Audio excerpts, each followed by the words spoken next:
Paul Stevens, I'm the COO for Accor here in Middle East, Africa and Turkey for the premium, mid-scale and economy brands. Paul, thank you so much for sitting down with Breaking Travel News here at Arabian Travel Market.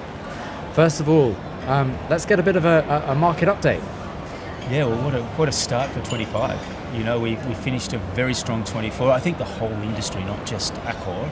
Of course, we reported fantastic results, but going into 25, I think the success so far has been multi-dimensional. It's not just about the numbers, and the numbers are really positive. It's about, I guess, you think three really important things. The guest experience, one of them. So the first quarter, we've actually seen the guest experience hit what we call over 90 in reputation score. So first time in our region, in our remit, that we've seen that. And that's really important because we're asking the guests, how was your experience, how was your check-in, how was the clean room, and we want to see constant improvement, and we want to see feedback so we can actually constantly work on delivering that service. And one of the ways that we obviously do that is with our teams. We have 22,000 artists in our region, which is quite a lot. And one of the ways that we're ensuring they're really engaged and really have a purpose to come to work every day is by listening to them. So we send out a survey, not just the senior leaders, but every leader, every team member in the region. So they have an opportunity to give their feedback. It's usually between 20, 25 questions, and those questions rotate. There'll be some stock standard questions, how do you feel about Accor? Would you recommend Accor as an employer to friends or family, et cetera, et cetera? Have you got a really good path to growth? Are you feeling like there's enough training available? And we get the feedback, and then what we do with the top three and the bottom three, I guess you could say, of areas to improve, then we publicise it. So we go back to the teams and say, we've heard you. Okay, we did really well in these areas. Thank you for giving us that feedback. And these are the three areas that we still have to work on. So, and what we see, because we continually listen, we send another survey out every 4 to 5 months, then we see that, have we improved?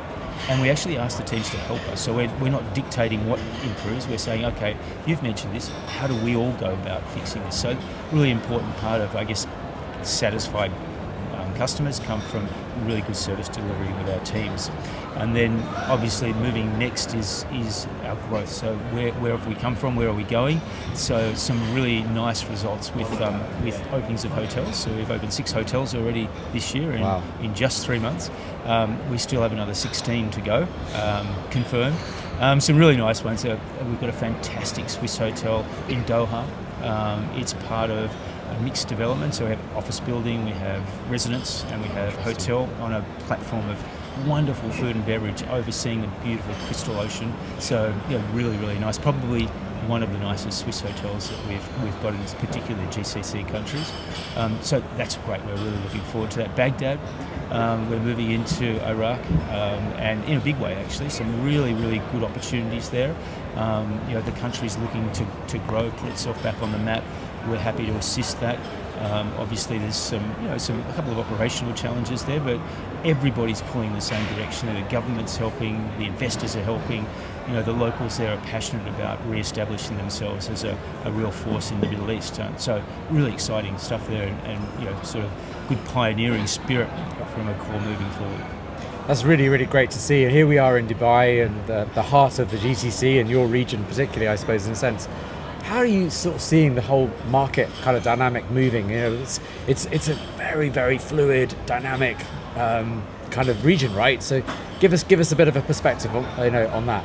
Well, I mean, you look at the world in the last few months, it's talk about dynamics. So, we might be going on one track and then you have to adjust. And I think, we've learned to do that with being agile in the market, absolutely. But if you look at, the big drivers, particularly the outside drivers driving business into our region, they're still strong. You look east, and we've got India, we've got China, we've got Asia, etc., etc. They're not showing any signs of slowing down.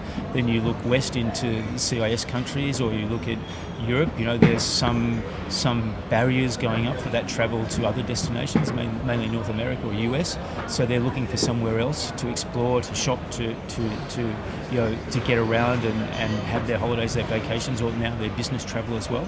So we're seeing really good uptake there. Interestingly, in a development point of view, KSA, Saudi's been a big topic for a couple of years now, and so it should have been and should still be, but we're starting to see some of that finance from different countries now being not redirected, but directed into Egypt as well. So something we haven't seen for a few years now is money externally going back into Egypt. So, the GCC countries, local developers, really, really buoyant on both Cairo, New Cairo, plus the coast, North Coast, are really taking off. And not only that, redevelopment back into the traditional coast, Red Coast and Sharm el Sheikh. So it's a really healthy vision of Egypt at the moment. The government's behind it, certainly the industry's behind it. So a very positive view on Egypt and India, of course, as well. Yeah. But really, KSA is still a talking point. Things are moving ahead there, so it's still a very exciting market there as well. And of course, alongside all of this growth is a really critical part of your kind of core proposition, which is sustainability. So tell us a little bit about kind of some of the achievements and plans there. Yeah, well, sustainability, as far as we see it, there's a couple of sides to sustainability. There's the environmental areas that you can really improve on, particularly in our industry where we're not really renowned for being extremely environmentally friendly with our footprint. So we build big buildings or fly airplanes or have ships. So we really need to make some big steps towards minimising our impact on climate change and the environment in general, not just the climate. So from single-use plastic, totally eliminated from our guest rooms, from getting a baseline measurement for energy usage, for food, for water, food wastage, that is, critically important to be able to say we're actually moving ahead and trying to reach our goals of carbon neutral by 2050. So we're making really good progress there. We're trialling a lot of new measurements. In Saudi, for instance, we've got a measurement of shower water, so we're giving guests the opportunity to see how much water they're using. So far, after the first quarter of this year, we're seeing a 40% reduction in the shower usage, not the whole water in the hotel, but the shower usage. So, there's small things to start with, but we start multiplying those, they become substantial. Food waste, 30% of the food in the world gets thrown away. So we are absolutely adamant that our position and our place to play in the environment and the environmental safety of food is to stop throwing it away. So we're reducing. We're using partners to do that.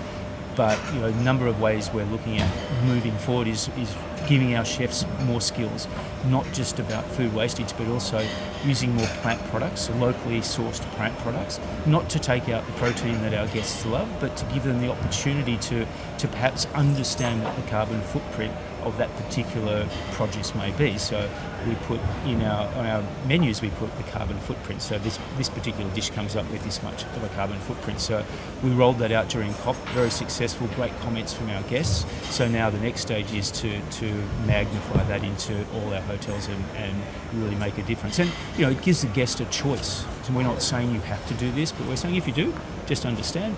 Some people will, some people won't. So really important factor of what we've got to do there. But I guess the other side is the social side of ESG. So a really important part for us is to ensure that our massive numbers of team members are coming along with us along this ESG ride, and particularly from an environmental position, because what we train, what we teach, what we share in the hotels, then our teams take back into their families, their communities, the country then gets a message that's a lot clearer. Why is it bad to put oil down the sink? Why is it bad to throw away plastic bags after one use?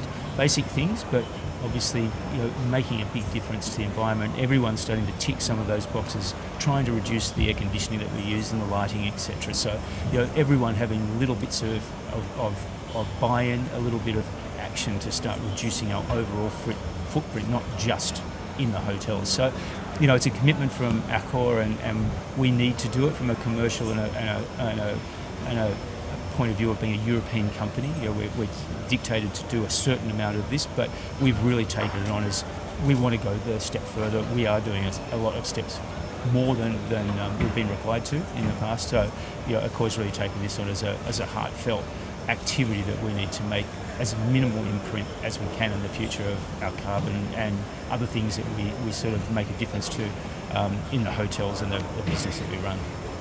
Paul, thank you so much for your time today. It's been wonderful chatting. A pleasure.